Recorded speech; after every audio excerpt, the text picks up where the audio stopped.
It's time. The worst movie ever.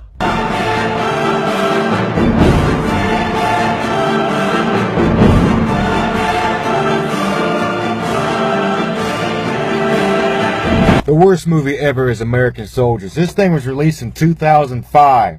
It's directed by that same guy who did Superman 4 and a couple of those Iron Eagles. So I should have known when I was walking into. It's about a bunch of first cav guys. They're rolling around in a Humvee and a deuce and a half with no canvas on or anything. When's the last time you saw a deuce and a half? They're rolling, it's a bunch of ragtag dudes in one E5 they call Sarge. So they're driving around and old Sarge gets hit in the stomach with something. Now he's bleeding. So instead of taking him back to the FOB or calling for a medevac, which makes total sense, these morons go to an IP station, which happens to have a hospital in the back. While at this IP station, they realize one of the IPs is a bad guy. He's calling in mortar strikes. These 81mm mortars are busting down walls. So then they start getting attacked by this truck full of Fedayeen fighters. Who is driving this truck when everybody and their mom is in the back of it? This truck is in the middle of the road, literally 12 feet away. You know what that means. But nobody gets shot. So these bad dudes drive off. Now they're in the middle of the street, loading up their casualties because they had to escape, and the suicide bomber comes running up to them. Suicide bomber's on the sidewalk with a chest full of dynamite, ignites his vest. Everybody dies except for the guys who are in the middle of the street. Their uniforms aren't even dirty. So they have his IP detainee. They call up to their higher headquarters. Higher headquarters says, yeah, I know you have a casualty, but let's don't take care of this guy. You got to take that detainee to the CIA headquarters. These guys go, okay, sure, cool, CIA headquarters. Let me go ahead and take him there because I know exactly where that is. They go to the CIA headquarters. Not only to the headquarters, into the interrogation room itself. And as with all interrogations, it starts with chinning this dude to a wall and hitting him with a stick. One of these PFCs starts spouting off the Army values and defines integrity. So he goes, I'm going to do the right thing legally and morally. And he releases all detainees, puts them into the back of his deuce and a half. So they're driving through this open field. And they roll over a pressure plate IED. Everybody in the back of the truck dies. But the bottom of the truck is completely fine. Throughout this entire movie, no part of the trucks get damaged.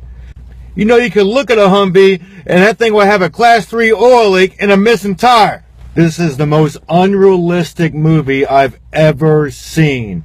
It would have been more realistic if Alvin from Alvin and the Chipmunks donned a 240 and started slaying bodies. So after they get hit by this pressure plate IED, they dismount. I don't know why, maybe to shoot at what's left of the IED. There's an insurgent in the field, but he gets killed by an MP sniper. A sniper who is an MP sniper.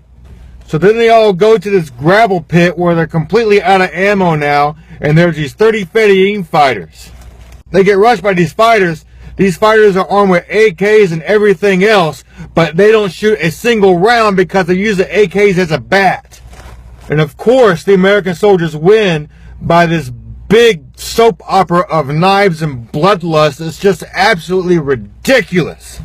But old Sarge, the guy who's wounded, finally saves the day when he picks up an RPG that happens to be there like he's on a video game.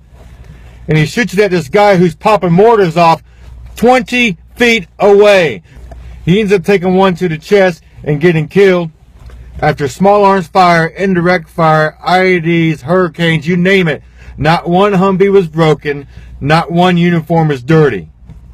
I4Film, a website dedicated to reviewing movies, reviewed this film, and it says, I think I have ended my quest for the holy grail of crap. Reading some of these reviews, it seemed like some people wanted to say it was bad, but not really say it's bad. It's like they felt they were going to disrespect the veteran community by saying it's bad. Hey man, if it's bad, you gotta let them know. Hey, you guys, tell them what you think. You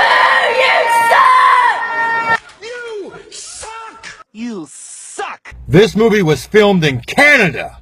Who films a war movie in Canada? Every single firefight in this film was a bunch of dorks fighting each other less than 20 feet away. Well, that's all I got for right now.